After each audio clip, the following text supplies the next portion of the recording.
the deeper I got into shamanism, actually that a lot of dark things started happening, a lot of concerning things in my life, where I would feel these very dark presences in my room. So I would go to ceremonies with shamans, but I would feel that when I would take this with them, that I would, in a way, collect some of their baggage and bring that with me back home.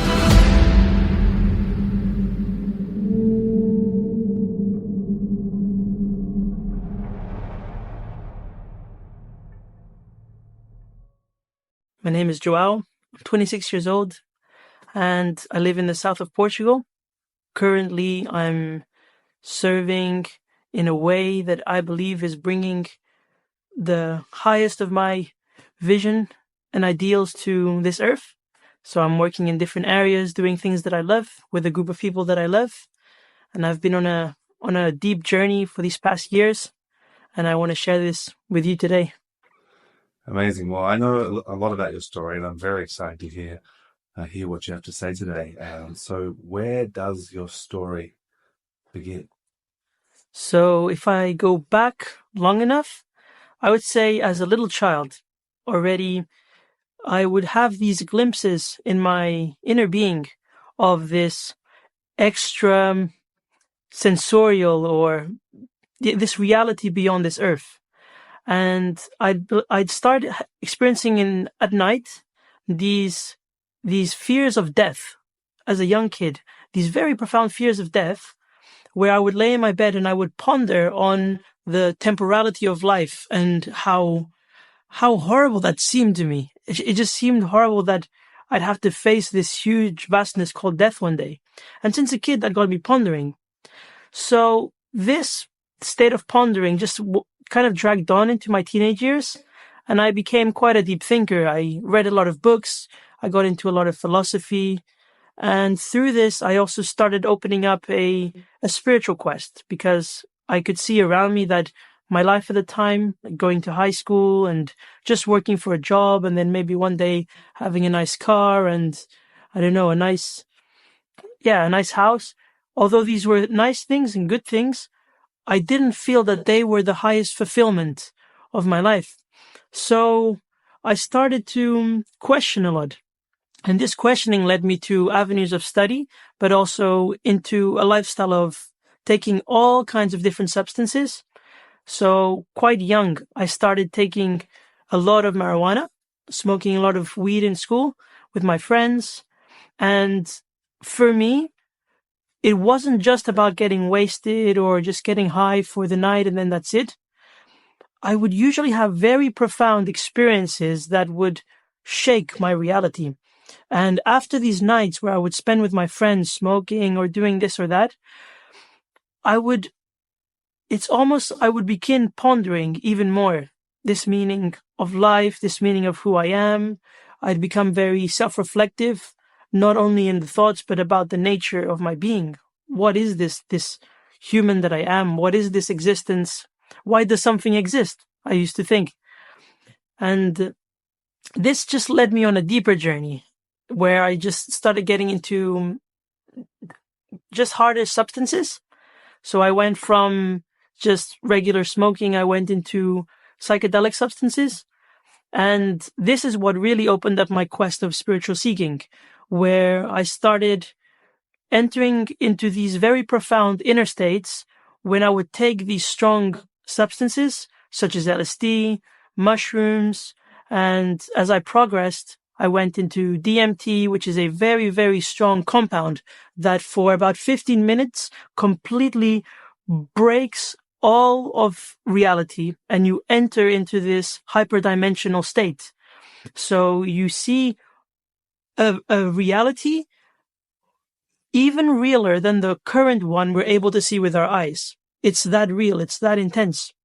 And so this dimension started really tugging on me. I started being really hungry to go into this place that is beyond this earth, because it's also in this place where I started experiencing certain answers and certain fulfillments to the quest of my being, let's say, this spiritual quest. Along all of that inner seeking, I also had an outer seeking. I went through a period of shyness, which was caused from a lot of problems that I had as youth. Some things happened in my life that led me to experience a lot of shyness and social awkwardness. And so when I started finding these drugs, some of them were more party drugs, such as ecstasy and MDMA. I would take these at the nightclubs, and all of a sudden, for 5 hours, I would enter into this explosion state where I could speak to anyone, where I had this superhuman strength to dance all night and to hug everyone and be as honest and vulnerable to everyone as possible. So it would be very easy to tell all the deepest secrets that I had. And this caused fulfillment because in my daily life, these are things that I hid. I would put on masks to go about school, but in these nights, I could finally take off all these masks and fully be vulnerable. And so, of course, these states and these experiences with my friends and these nights out, they really attracted me because I saw freedom in it. I saw freedom from what I perceived at the time to be my boxes, right? I would be able to break those boxes and be completely free, even if it was just for 5 or 6 hours. And so this night lifestyle, where I would go to drum and bass parties and techno parties, started merging with that inner seeking that I was talking about before. So that outward seeking started also combining with that spiritual inner quest for the meaning of existence, the meaning of the why I'm here. And this is when I started having, in a way, what I could call transcendental experiences while I was dancing. So no longer was I just moving this physical body in a way that's pleasurable. No, now I was really entering into a deep inner state of expansion where I would enter these places and these realms and these experiences of being that were way beyond my ordinary reality. And I would begin receiving a lot of information, a lot of visions, and a lot of sometimes also even practical wisdom of how to improve my life. So in these nights, then I started it started going from just one night to weeks long. This is when I got into trance festivals. So I moved to Portugal, and here is kind of a spiritual pilgrimage hub for all kinds of festivals, especially psytrance festivals. And when I met the psytrance community, I saw people around me that were so free. I saw people that it seemed to be liberated from worries. They had no jobs. They could just dance for months on end and enjoy life, sharing together. And this lifestyle was really beautiful for me, coming out of a Northern European country of regulations and control and strictness. So when I saw this lifestyle, it really, really attracted me. And I saw something in these people that I also wanted for myself. So I started going to more and more of these trance festivals. And I would take the psychedelic substances. I'd take a lot of LSD. I would take a lot of mushrooms on the dance floor. And I started maturing in a way in this spiritual quest. No longer was it just getting blasted for that night, but no, I started consciously focusing the use of those substances for days on end, because I would intentionally want to enter a trance state.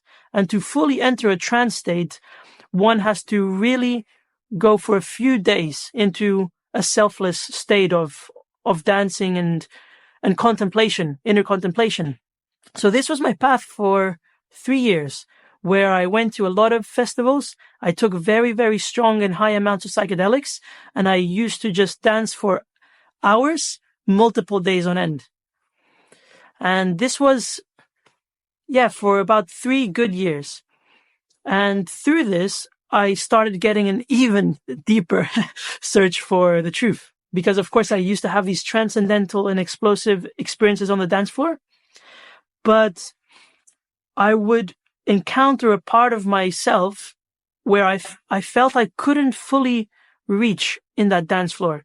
Because as beautiful and as, let's say, expansive as it was, I didn't feel it was the right environment because it had a lot of other substances in the mix. You know, people would smoke, tobacco, alcohol. So at the time, I was very sensitive to energy, and I could feel the unconscious energy in people. So I didn't feel fully open to expand into that state.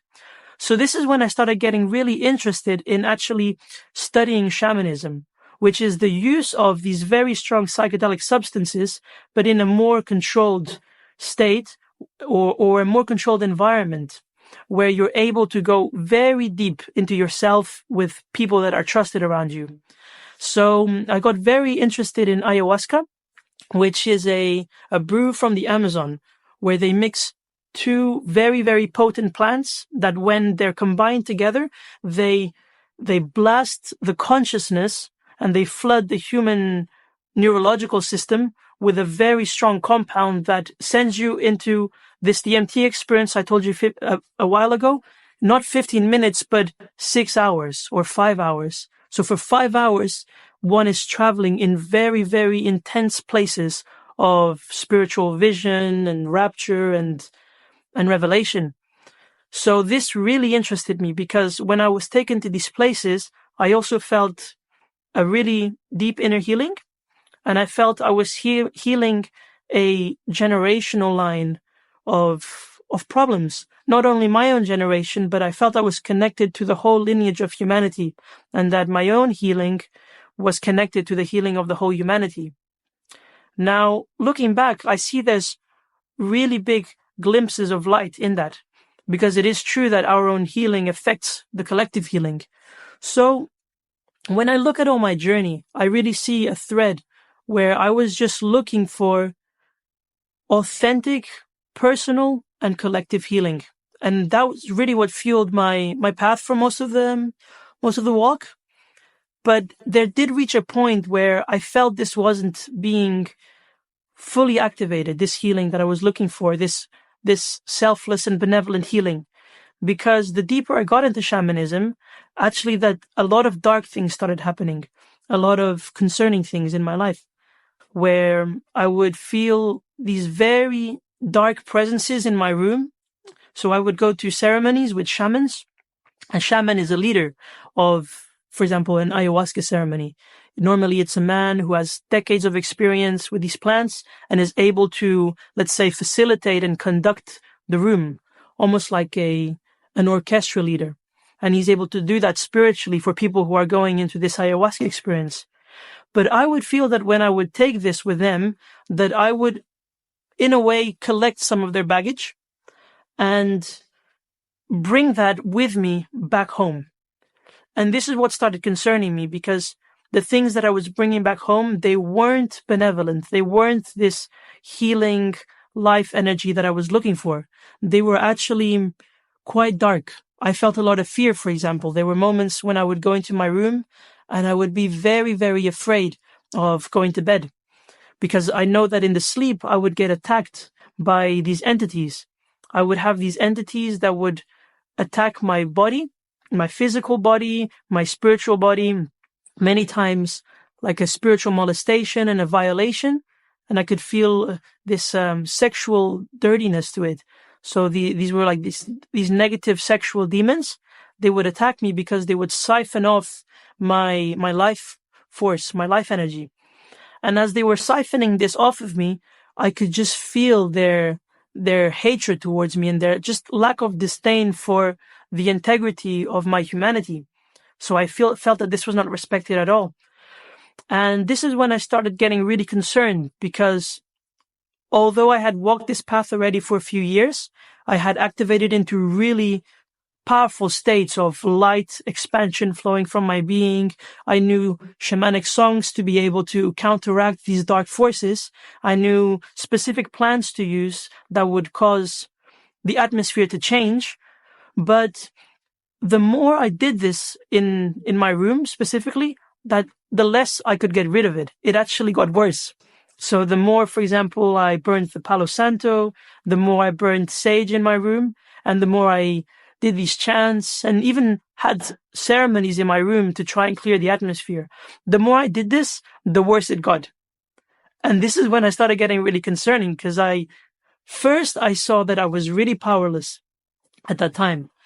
And I started seeing, actually, there's nothing I can do to get rid of this. This is so intense. And so this went on for a few months. And for this period of a few months, it was about 6 months, I started just pondering, is there maybe something more that I'm missing? And at a certain point, it wasn't just a pondering. I actually knew there was something that I was missing, but I didn't know what at the time. I couldn't fully put my finger on it. So I continued studying shamanism. I continued getting quite deep into Buddhism and Eastern forms of mysticism.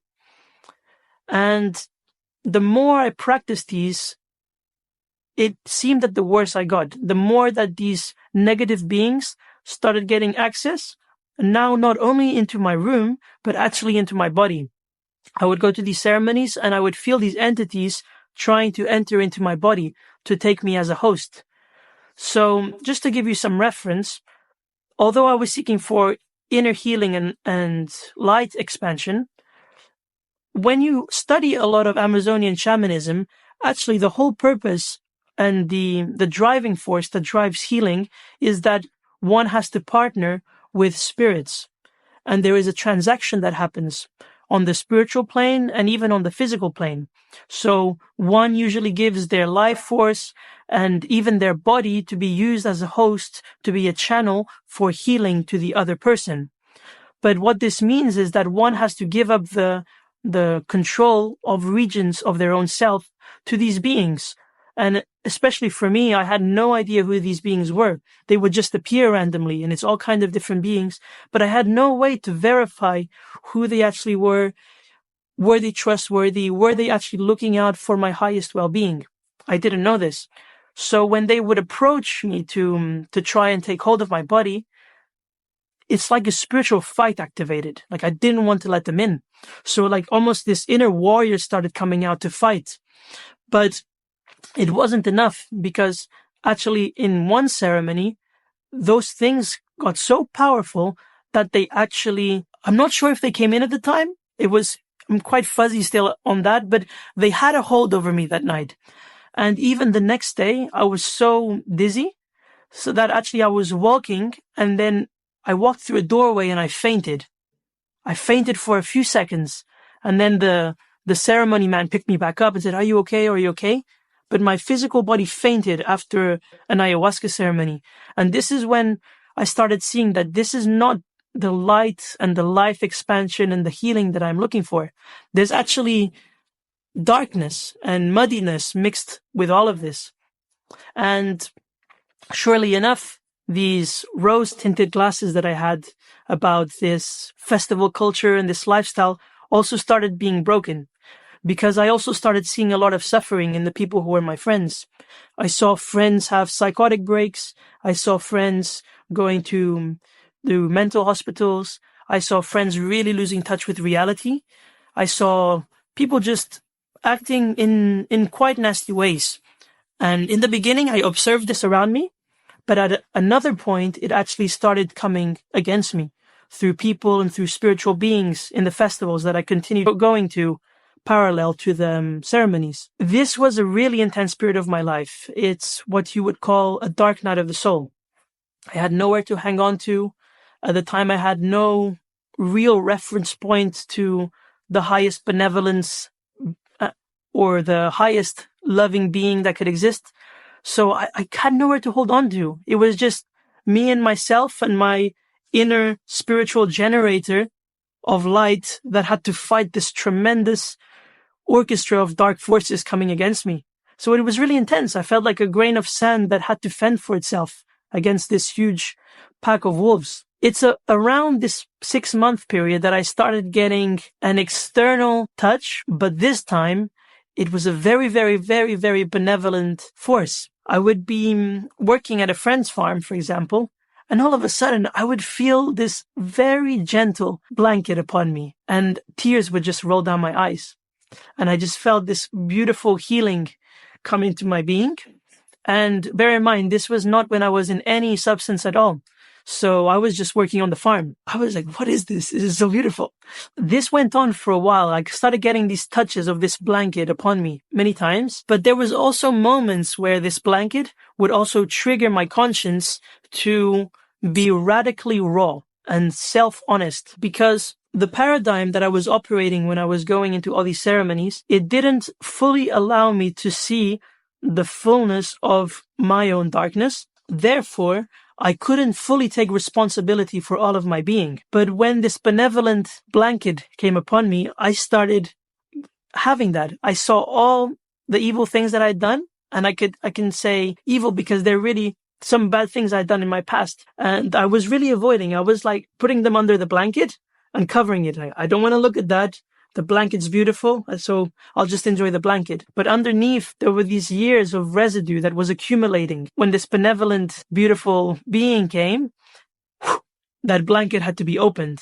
And all of a sudden, I had to start cleaning my room.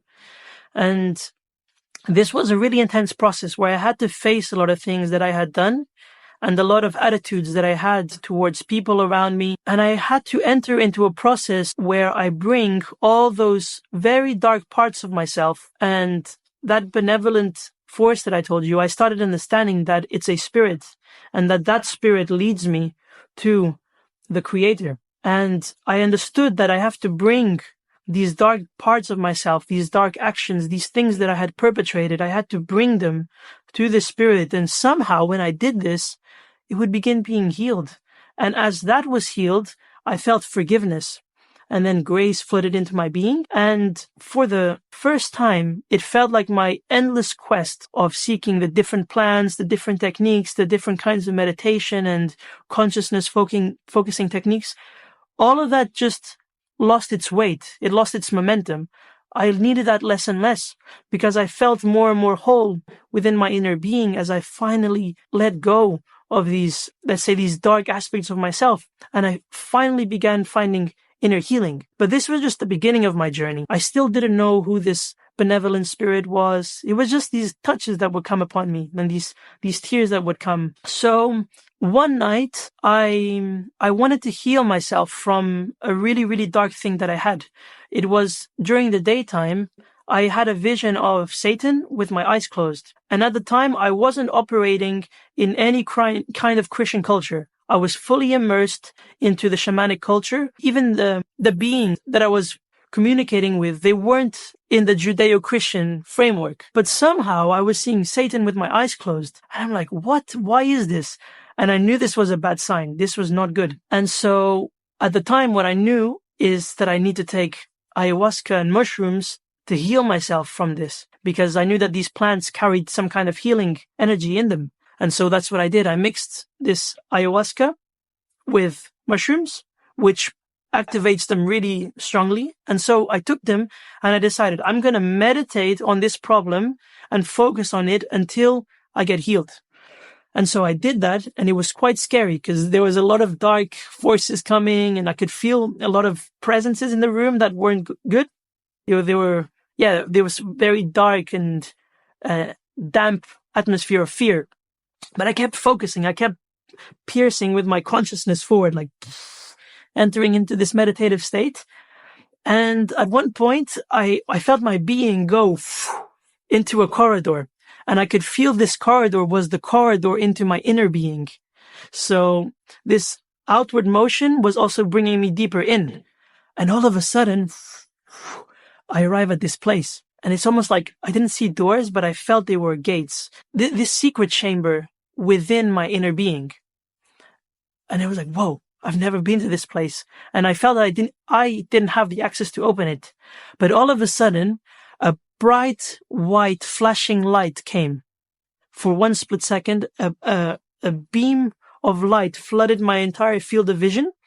And then for a split second, I saw Christ open his arms like this. He had his arms open like this. And the moment I gazed upon that vision of the open-armed Christ, in a split second, I received the full healing of that problem. And after that, I felt such a deep sense of peace and an ability to sleep like I hadn't experienced in months. I felt like a little child. I could just finally go to bed and just snuggle in a warm blanket. I hadn't had that for ages. And so that was really powerful. How a split second of gazing at that light of Christ, it did more than years and years and years of ascension techniques and consciousness expanding trance states.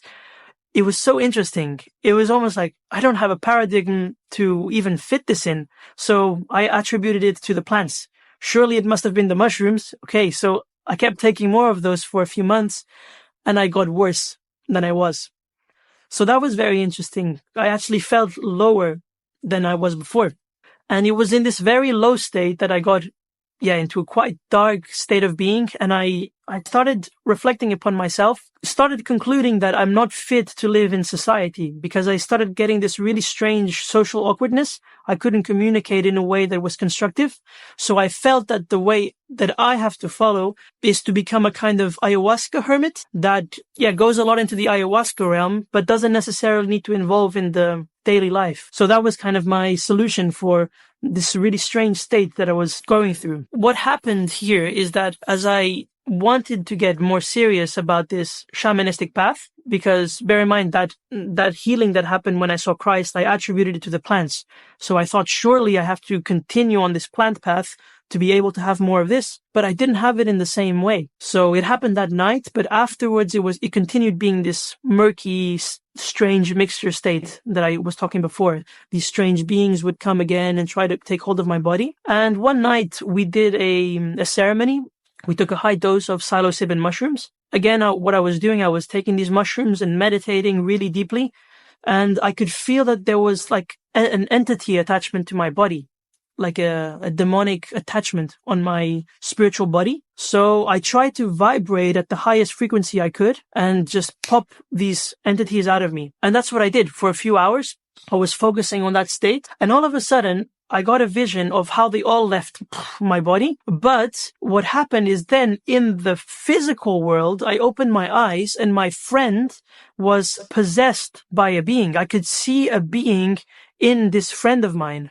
And this friend of mine approached me and did an attack on me, a spiritual attack. So just to give you some context, in the spiritual world, if you get powers, you can use them for benevolence, but you can use them also to attack and defend, because it's also spiritual warfare. There's weapons of warfare in the spiritual world. So what he did at the time was that he used one of these spiritual weapons that he had, but he used it on me. And I was like, what is this? This is really strange. So he put this implant on my chest, and this implant was some kind of mind control mechanism that would tie me to his spiritual system and to serve his operation that he had to fulfill. Kind of, I would be a pawn in his larger scheme. And somehow that would be like a software that would run in the unconscious mind. It was very interesting because what this did was that it broke my trust in every single human. It's really interesting because like from one day to another, I became this very optimistic young guy, this happy guy that's like just very outgoing and expressive. From one day to another, it's almost like I just shut in and I didn't trust any person, no friends, no one around me. I was able to open myself to anymore because of that traumatic event where I was attacked by someone that I trusted. And so that caused this closeness in my being. And eventually I left this man's house and I went back home. And at this state, I was just so confused. Like, where do I go from here? What does my life look like from here? And this was during the quarantine. So COVID had just hit. The world was just in lockdown. And so it was really good because I had a lot of time to reflect. So I had a lot of time to just spend by myself and just think on my life. Like, where am I going? What am I doing with my life? I'm a 23-year-old guy. I'm just finishing uni. Where does it go from now on? I had in my stock a plant, which is a cactus. It's called San Pedro. It was like this very concentrated concussion of it. So I held on to this because I still thought that I needed to follow the shamanistic path.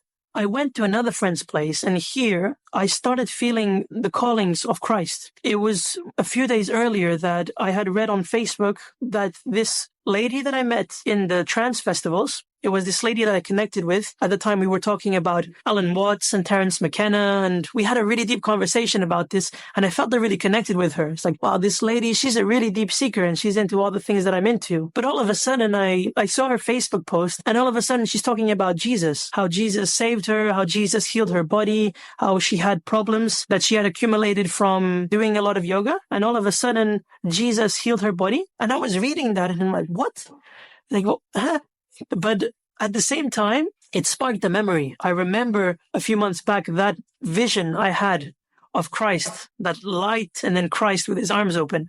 I remember that. So I'm like, there's something interesting here. So let me message her. I messaged her and she told me about her story, how she was in this rainbow gathering community and this man came to her, and this man was a follower of Christ, and he prayed for her, and all of a sudden she got set free from all the darkness that she was bound under, and she found freedom. And then she received Christ into her inner being, and she was transformed. She told me this story, and I was like, wow, this is really interesting. And then she said, Joao, I know this sounds strange, but read the New Testament. Read the Gospel of John. So at this time, I had nothing else to hang on to. So, okay, why not? So I downloaded a copy of the New Testament onto my Kindle. And that's what I did. I started reading the Gospel of John. So this was all happening simultaneously while I was still thinking I need to follow the shamanistic path. So on one side, I was waiting for the moment where I could finally take the San Pedro to have another experience. On the other hand, I was, going through that reading of the New Testament. And so it's almost like there was a split in my being, where I was being pulled and tugged in two directions. And I could feel that, for lack of a better word, a bipolar state, where I'm pulled into one side and then pulled into another. And I'm kind of stuck in this tug of war of these two worlds, of these two rifts. So what happened is, a few days later, surely enough, I did take this San Pedro. I took this mescaline, and I had a really intense experience here. So I was in my friend's house, and then we were outside in nature. All of a sudden, I take this, and the experience begins activating. And I can feel all of a sudden again this disgusting force that tries to oppress me, that I have been fighting for so many years. It just comes again. And all of a sudden, it's almost like I get an X-ray of my inner being. And I see these patches of darkness all over my inner being, like some here, some there. And like these patches of spiritual darkness that isn't filled with light. These were areas which also allowed this outer darkness to affect me. So this plant experience has just started. This was right at the beginning. And I'm like, whoa, this is just the beginning, because San Pedro is a very long experience. It can be up to 10, 15 hours sometimes. And so I'm like, okay, I'm in for a ride. And all of a sudden it starts getting stronger and stronger and stronger. And I start feeling worse. So bear in mind, in the beginning of my psychedelic journey, I used to have these beautiful, expansive states of light and life and joy. But here, I couldn't have that. So no matter how much light I tried to generate from my inner being, that the outer circumstances weren't being changed. Like it was continued being this oppressive, dark thing. And all of a sudden, it gets so strong that I close my eyes in the forest, and all of a sudden I get a vision of what seems like a Roman Colosseum. Imagine the Colosseum in Rome, and you're in the middle, and there's all these chairs around you. And so I saw this Colosseum of demons looking at me, and as they were looking at me, they were siphoning life from me. And this was really, really intense. It really concerned me. And so I opened my eyes. I didn't want to look at this vision anymore. And I look at the trees, and then the trees morph into hell, into this hellish realm of distorted, really, this chaotic and really dark place. And I could feel that this realm that I was observing in the morphing of the trees, it's almost I got the message at that time that if I continue the same way that I'm going, that's where I'm headed. And that really shook my inner being up. So I'm like, whoa. And it was that day where I really started deciding I need to follow Christ. I need to follow Christ, who gave me that beautiful light, that touch of light that in a split second healed my whole being. Now that benevolent, and let's rewind a bit back, that blanket that I was telling you about, that benevolent blanket, I now started understanding who that was. That was the Spirit of God and the Holy Spirit, the Spirit of Christ. So that Spirit had been visiting me for many months and giving me tastes of His love, of His benevolence, of His grace. And He had been drawing me to Him, so calling me closer to Him. And it was in that day where I had that experience, that really dark experience, that I really understood I have to follow Christ and not shamanism. It was so clear. Finally, I wasn't divided by these two equal opposing forces. I understood, no, actually my life purpose and my life pursuit isn't meant to be dedicated to shamanism and to the psychedelic plants. No, actually I need to pursue Christ with all of my strength, all of my being. And then, so that day I took the decision.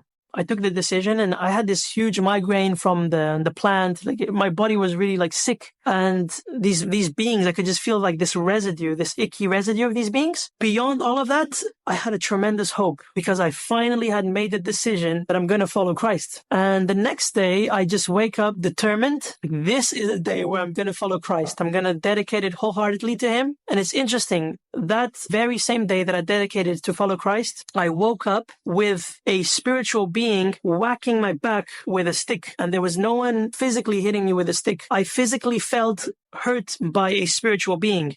Some like hit me to punish me for leaving that realm that I was a part of. And all of a sudden, these puzzle pieces started clicking, that actually I was part of that realm and I was some kind of agent in that ecosystem. And now that I had been pulled out, that ecosystem was spitting me out and rejecting me violently. And this happened through people, through events, through this stick hitting me on the back, through many really concerning and intense dreams, like really dark dreams, this retaliation. But ultimately, I just started being filled with more and more hope, more and more joy, because I knew, okay, if I'm out of that ecosystem that just spits me out so violently, it means that that's not where I was meant to be anyway. It's not where I belonged. And so that gave me even more joy to follow Christ. And I continued reading this reading of the New Testament. And as I read these pages, these words started coming to life in my consciousness. All of a sudden, I was taken to the cross where Christ was crucified. I was taken to the resurrection where he resurrected. And these realities that I was reading about, it wasn't just a mental knowledge. I was experiencing in my inner being what it was to be, what it was to go through the cross, what it was to resurrect. And so my being started receiving the life of Christ through the words that I was reading and through the encounter with him that I was also having, because I could feel his presence more and more. The nearer I got to him, the more that his presence and his love started approaching me. And I started approaching him also. And I felt the more I did this, that the more hope, the more joy, the more life, the more light, the more clarity started coming in. And so I continued reading the Bible. I continued reading these beautiful words of life that were giving light to my soul and to my spirit. All of a sudden, I got this desire that I need to let go of everything and to just follow Christ. It's been a 3-year-long journey so far where I've been following him, and I've been attentively seeking to hear his voice. And his voice has led me on beautiful adventures out here in the world. You know, I went on a pilgrimage straight away a few weeks after, where I was just walking and learning to hear and commune with Christ and with the Spirit of Christ. Through that communion with Christ, I also was taken to the experience of God as my creator, as my father, as my lover. So I started experiencing all these aspects of God that were absent from my upbringing. I didn't mention this, but when I was a kid, I was raised in Catholicism. And so that's my idea of what the Bible was, of what God was, of what the Christian faith was. It was this box of people going to a church for a few hours and then leaving and not applying anything whatsoever of what they've just learned. And then, maybe, being hypocritical and gossiping.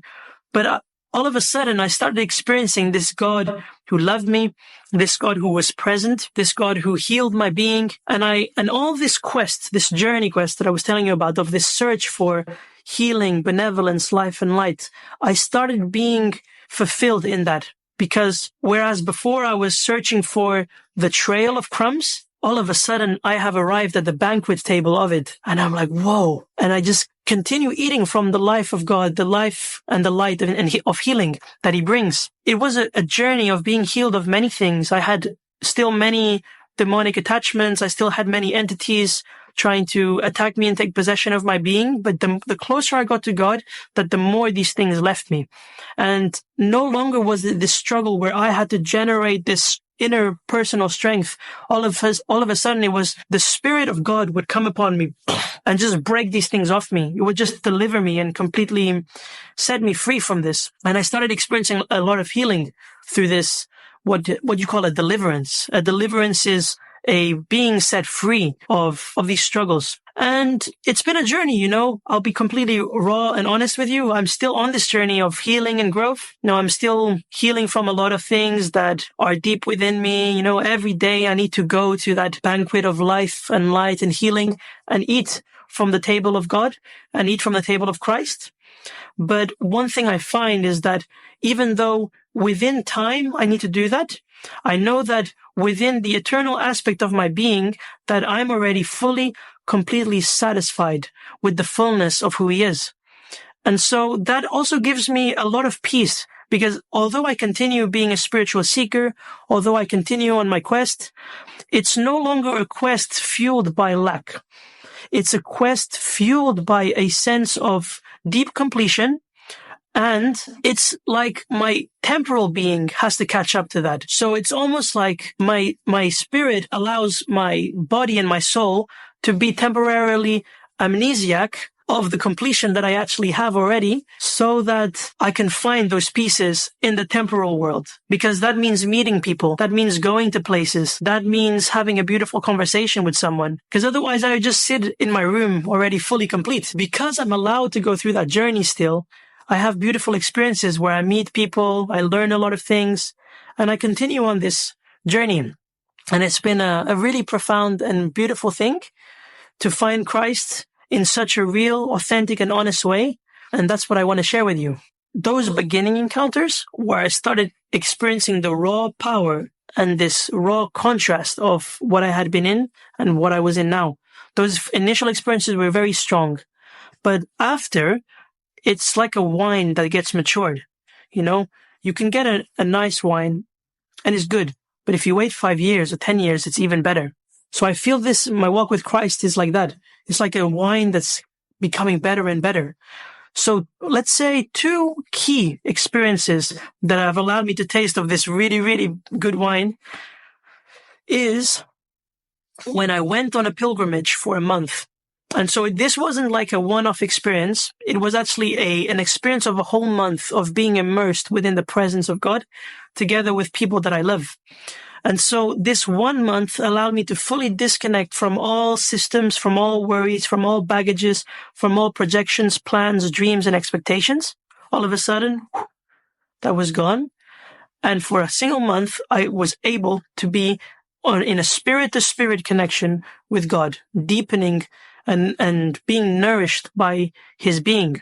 And so I entered into this state of spiritual communication with the depth of his being, where I began being revealed many deep things about the nature of God, the nature of reality, and my role in also all of this. So that was a month-long experience. A few months later, I also had a really, really, really powerful experience, and that was more immediate. I was at a worship festival, and at the time I was also going through a lot of problems in the physical, not so much spiritual problems. I felt so full of the life of God and just so filled with joy. But physically I was struggling a bit. And so I decided I'm going to go worship. I'm going to just go. And what is worship?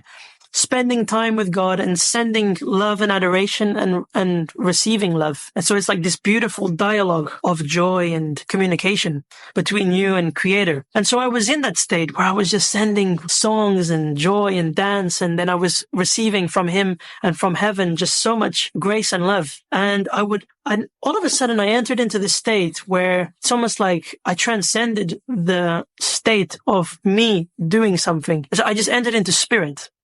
And in that place in the spirit, it's like the veil was torn open and I received a very deep communication of God into my inner being. And that went on for like 10 or 20 minutes.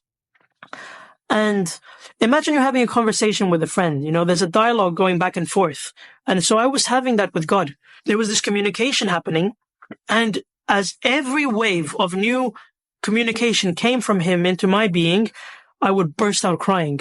So everything he said to me brought me into deeper tears. And it was all my being was vibrating and activating all to the very cellular level. It was like I was being truly awakened. Now, I had a lot of experiences with awakening in the past, but this deep awakening was so much more profound because it activated something of a mission in me. It planted a spiritual mission in me and gave me direction as to the purpose of my life. Not the full picture, but the initial platform for me to go forward.